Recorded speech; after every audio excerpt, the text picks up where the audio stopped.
ನಾನಿವಾಗ ಜೋಳದ ರೊಟ್ಟಿ ಜೊತೆಗೆ ಹೀರೆಕಾಯಿ ಚಟ್ನಿನ ರೆಡಿ ಮಾಡ್ತಾಯಿದ್ದೀನಿ. ಮೊದಲು ಹೀರೆಕಾಯಿ ಚಟ್ನಿನ ರೆಡಿ ಮಾಡ್ಕೊಳ್ತಾ ಇದ್ದೀನಿ. ಮೊದಲಿಗೆ ಗ್ಯಾಸ್ ಸ್ಟವ್ನ ಆನ್ ಮಾಡಿಬಿಟ್ಟು ಕಡಾಯಿನ ಬಿಸಿ ಇಟ್ಕೊಂಡಿದ್ದೀನಿ. ಕಡಾಯಿ ಸ್ವಲ್ಪ ಬಿಸಿ ಆದಮೇಲೆ ಕಟ್ ಮಾಡಿ ಇಟ್ಕೊಂಡಿರೋವಂಥ ಎಳೆ ಹೀರೆಕಾಯಿ ಹಾಗೆ 4 ಹಸಿಮೆಣಸಿನ್ಕಾಯಿ, 1 ಬೆಳ್ಳುಳ್ಳಿ ಗೆಡ್ಡೆನ ಹಾಕ್ಕೊಂಡಿದ್ದೀನಿ. ಇದಕ್ಕೆ 1 ಟೇಬಲ್ ಸ್ಪೂನಷ್ಟು ಕುಕ್ಕಿಂಗ್ ಆಯಿಲ್ನ ಹಾಕ್ಕೊಂಡು ಸ್ವಲ್ಪ ಫ್ರೈ ಮಾಡ್ಕೊಂಡಿದ್ದೀನಿ.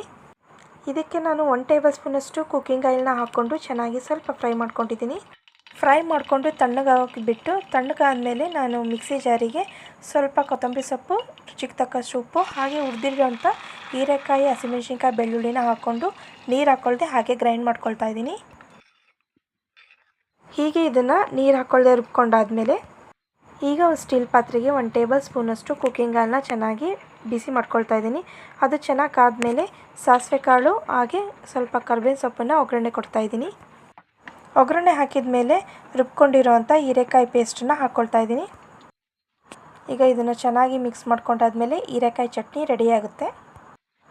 ಈಗ ಹೀರೆಕಾಯಿ ಚಟ್ನಿ ರೆಡಿ ಆದಮೇಲೆ ಇದಕ್ಕೆ ಜೊತೆಯಾಗಿ ನಾನು ರೊಟ್ಟಿನ ಮಾಡ್ಕೊಳ್ತಾ ಇದ್ದೀನಿ. ಈಗ ರೊಟ್ಟಿ ಮಾಡೋದಕ್ಕಂತ ಜೋಳದ ಹಿಟ್ಟಿನ ಸರಿನ ರೆಡಿ ಮಾಡ್ಕೊಳ್ತಾ ಇದ್ದೀನಿ. ಈ ರೀತಿಯಾಗಿ ಜೋಳದ ಹಿಟ್ಟಿನ ಸರಿನ ರೆಡಿ ಮಾಡ್ಕೊಂಡಾದ್ಮೇಲೆ ಚೆನ್ನಾಗಿ ನಾದ್ಕೊಳ್ತಾ ಇದ್ದೀನಿ. ಹಿಟ್ಟನ್ನು ಚೆನ್ನಾಗಿ ನಾದ್ಕೊಂಡಾದ್ಮೇಲೆ ರೊಟ್ಟಿನ ಲಟ್ಟಿಸ್ಕೊಳ್ತಾ ಇದ್ದೀನಿ. ರೊಟ್ಟಿನ ಲಟ್ಟಿಸ್ಕೊಂಡಾದ್ಮೇಲೆ ಚೆನ್ನಾಗಿ ರೊಟ್ಟಿನ ಬೇಯಿಸ್ಕೊಂಡು ಈಗ ಒಂದು ತಟ್ಟೆಗೆ ಸರ್ವ್ ಮಾಡ್ಕೊಳ್ತಾ ಇದ್ದೀನಿ.